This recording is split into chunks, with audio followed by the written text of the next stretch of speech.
Para mim é uma honra estar de volta à FAO para participar de uma mesa redonda e, sobretudo, para ter a oportunidade de cumprimentar o meu caríssimo colega Luiz Antônio Jorge pela iniciativa desse seminário. A temática do seminário é brilhante, instigadora e, sobretudo, estranha na FAO. Realmente, eu acho que faz algum tempo que eu não ando pela FAO, de modo que eu acho que novas correntes devem estar passando por aqui. Eu efusivamente quero cumprimentar eles pela ideia desse seminário e que eu faço votos que esse tipo de iniciativa tenha sequência e, sobretudo, uma periodicidade cada vez mais curta.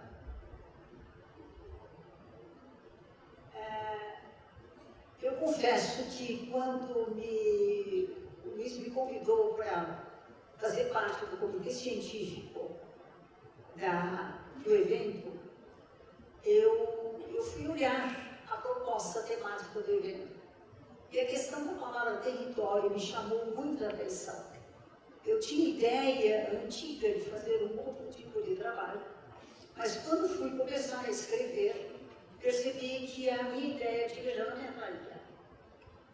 E a questão do território me chamava muito mais a atenção, porque eu acho que ela tem uma complexidade muito atual e, sobretudo, muito desafiadora para um país como o Brasil. Então, o título da minha palestra se chama Convergências Assimétricas. Quando, nos anos 30 do século XX, o barão Huxley formulou o conceito de Umwelt, que é o conceito da biologia. E com ele se tornou um dos fundadores da ecologia, não imaginava que apresentava, ao mesmo tempo, uma definição não apenas biológica, que se referia ao mundo animal, às demais espécies vivas da natureza e outros organismos físicos e químicos, mas apresentava um conceito revolucionário que agitaria nos anos subsequentes o mundo da cultura. O Umwelt se ampliou e deu origem ao conceito de semiosfera, que, expandindo sua dimensão simplesmente linguística, se desenvolve para estudar processos informativos e comunicativos no amplo e complexo panorama da cultura. Nesse sentido, a construção dos múltiplos territórios da língua portuguesa, que faz parte do título do seminário, nada tem a ver com a expansão do português, que, em termos de dimensões territoriais e densidade populacional, é uma das línguas mais faladas do mundo. Ao contrário, aquela atividade se refere à cultura, à semiosfera do território que fala a língua portuguesa. Mas seria a língua a responsável por aquele fato incontestável?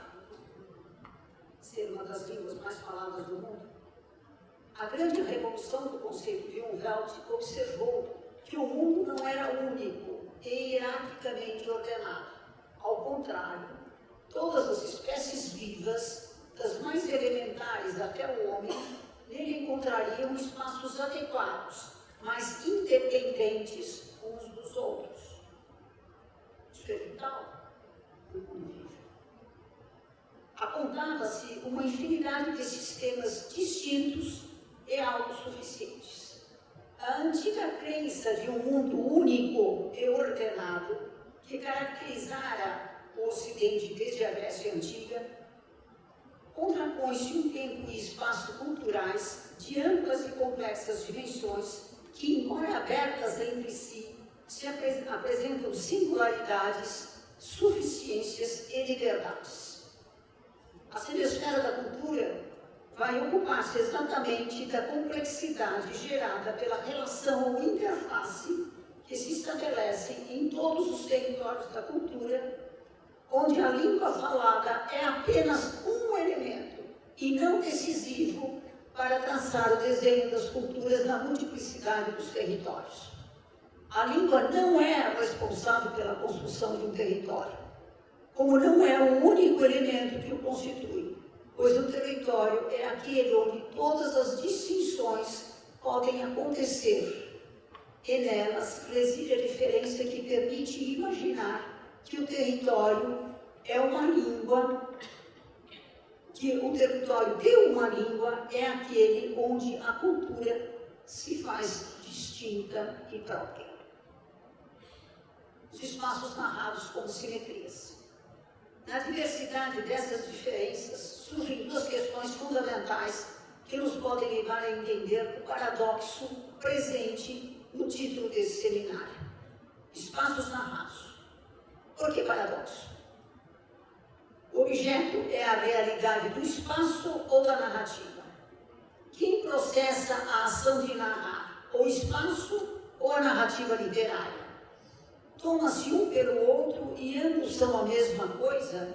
O espaço seria o referente geográfico, físico, social e histórico da narrativa literária? Ou a narrativa seria registro, documento daquelas dimensões do espaço? Nesse caso, seria necessário desenvolver uma argumentação que permitisse a análise do espaço e da literatura como manifestações simétricas da cultura e nela da arte. Seria necessário admitir a extraordinária simetria do mundo. Isso é uma ilusão. Essa hipótese nada tem de nova, ao contrário, reporta a tese básica do iluminismo dos séculos XVII e XVIII, que atinge seu ápice nas propostas que nortearam a ideologia modernista, liderada por palavras de ordem como universalismo, individualismo e racionalismo. Sob a égide de um princípio de ordem inabalável, perseguido pelo Estado-nação e defendido pelo positivismo filosófico, se acreditava ser possível construir um território nacional monocultural, a exemplo do progresso modernista que a Europa, afinal, naquela época, acreditava ter alcançado. O mundo desenhava-se como simetria e a cultura parecia ser única e indivisível. Após a barbárie das duas grandes guerras, o desencanto europeu foi a resposta contundente àquela necessidade de ordem histórica, econômica, política e cultural. Mostrava-se que nada é simétrico. Ao contrário, para que seja possível construir territórios, é necessário que nada seja simétrico, a fim de que, nas diferenças, seja possível encontrar a troca e fazer da comunicação com o outro a grande possibilidade do encontro, onde ainda é possível aprender. Nessa diferença estão em interface os territórios, a comunicação, os espaços e as narrativas. As diferenças das espacialidades. Enquanto organização do espaço ou fabulação de histórias imaginadas, arquitetura e literatura são distintas e, na sua essência, nada têm a trocar. Ambas são espacialidades, são representações ou estão em lugar do espaço que, embora possa tentar se definir através de características geográficas, históricas, políticas, sociais ou econômicas, é em si mesmo uma abstração que só se faz entender e ver através das espacialidades que o substituem e representam. Dessa forma, as espacialidades constituem a semiosfera das diferenças que representam o espaço e supõe que não há paradigmas que as tornem comuns ou simétricas. A arquitetura e a literatura são distintas e essa diferença constitui o modo como ambas interferem na cultura. No caso da arquitetura, o paradigma geométrico das figuras planas constitui a base das suas espacialidades, desde a perspectiva renascentista até as manifestações célebres do moderno liderado por Corbusier.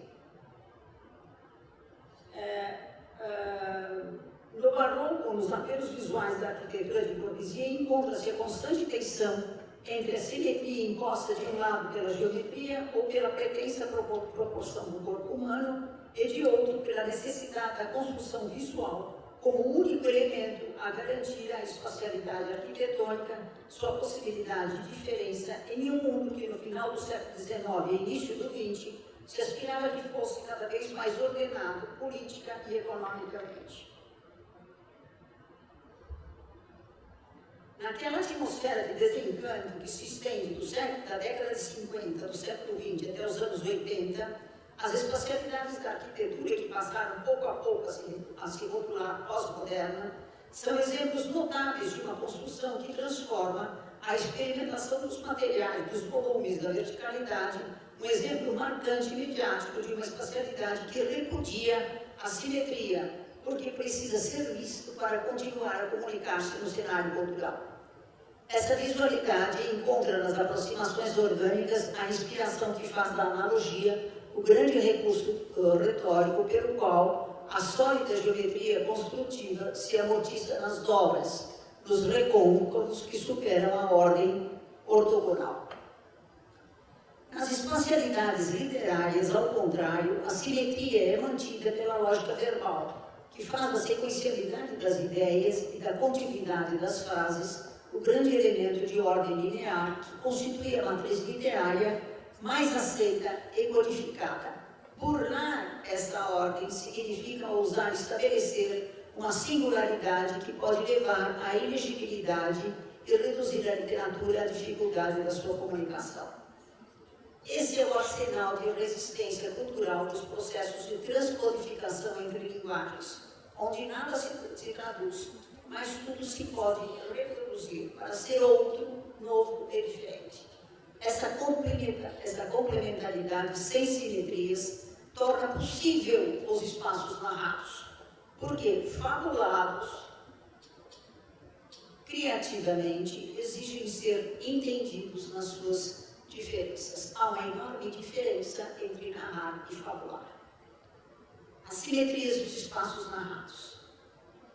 Na literatura brasileira dos anos 50, observa-se o estranho papel reservado a João Cabral de Melo Neto. Como autor rebelde aos paradigmas estabelecidos por um conjunto de autores aderentes aos padrões de simetrias codificadas, João Cabral não se identifica senão como um caso às avessas, daquilo que veio a ser reconhecido como geração de 45. Mais fabulação do que narração, visto que sempre é avesso a modelos e padrões, a poesia de João Cabral merece ser estudada como espacialidade, onde o espaço se narra à medida em que se torna desconhecido, imprevisto e impreciso. Uma literatura nômade que se faz sem identidade, sem espaço e sem território. Na narração dos seus imaginários espaços fabulados, a referência à arquitetura e ao paradigma do rigor construtivo se faz presente como recurso de um método cabralino que interessa como desafio que está presente na possível interface entre arquitetura e literatura como processos cognitivos. Da educação pela pedra até o Museu de Tudo, depois é possível encontrar inúmeras referências a espaços conhecidos e reconhecidos como territórios de limites geográficos e históricos de referência comuns a muitos poetas. Porém, não são essas referências que chamam a atenção para a fabulação de João Cabral como autor de uma cultura onde tudo se torna interface em fronteiras, sem jamais se limitar. Uma semiosfera cultural que faz da língua um modo de construção. Territórios sem geografia, sem mapas e sem documentos. Uma literatura que se deixa fabular pelo modo como, ao se construir, se faz a arquitetura. Entendendo-se engenheiro capaz de arquitetar uma fábula, o lápis, o poeta diz, o lápis, o esquadro, o papel, o desenho, o projeto, o número, o engenheiro pensa o mundo justo, mundo que nenhum véu encobre. O poeta chama a atenção para a estrutura em espelho que atravessa várias das suas obras. Mais sugerida do que referencial, essa estrutura espetacular se faz presente inicialmente pelo som encontrável nas aliterações que, dispersas, porque presentes em poemas distantes enquanto cronologia, se fazem notar associativamente, onde a metáfora se impõe como elemento construtor de analogias, não do que diz, mas do modo como diz. O poema exige ser lido pelo olhar, para que se veja ao ouvir e entre os dois seja possível entender algo, quando nada parece querer transmitir. Os exemplos de Descendo a Manhã e Catar Feijão fazem ressoar os sons culturais de grito, galo, grão, feijão, como teia que envolve a leitura e faz com que seja possível ler um poema pelo outro. Entretanto, para além dessa literação, ele diz: eis tem o aconchego que é um corpo da estar noutro, interno ou alinhado. Para quem quer, quando fora de casa, seus dentros e resguardos de casa. Nos dois casos, criam-se similaridades entre sons ou entre temas que, fabulados, permitem perceber que não se trata de similaridades poéticas, mas de espacialidades feitas de sutilezas para ser possível encontrar na leitura a complexidade do outro, que na escuta possa querer partilhar da construção do mesmo poema, do mesmo espaço, porém em territórios distintos. Como uma ilusão, tudo parece simétrico, mas para criar a hierarquia de uma cultura de assimetrias, exige-se trabalhar a descoberta de fabulações sem narrativas ou de espaços sem medidas e padrões. Semelhanizar o diplomata de carreira, João Cabral se sabia cidadão do mundo. E encontramos várias referências temáticas a várias cidades em diálogos, como uma ideia de mundo que povoa a mente e o desejo do poeta para se construir na folha branca. Na folha branca do poeta, do poema do qual ele quer sair como quem lava as mãos. No poema Descendo a Manhã, ele cria, falando de Sevilha, ele cria um verbo que se chama sevilhanizar, onde supõe-se desmontar a falsa hierarquia de simetrias que mal encobrem a necessidade de um poder feito para ordenar. Sevilhanizar o mundo como possibilidade de diferenças exige, de um lado, a fabulação que permite imaginar incômodas assimetrias convergentes que impõem a leitura atenta de nuances construtivas de espacialidades inusitadas. Descobrir a narração desse sevilhanizar supõe descobrir assimetrias que permitem fazer dialogar geografia e ontologia. Na tentativa de civilizar o mundo, a proposta de João Cabral se sabe política na construção de um território feito de lugares e diferenças. E, para tanto, aquela ontologia se faz radical na sua proposta construtiva. Daí o apelo ao qual o arquiteto convoca não como simples adesão temática. O arquiteto abre para o homem portas por onde jamais portas contra, por onde livres a luz nas observa. Na tentativa, no desafio de sevilhanizar o mundo, o arquiteto não é o único autor daquela fábula construtiva. Ao contrário, para ela, para sevilhanizar o mundo, todos somos convocados, e nela todos somos arquitetos e poetas.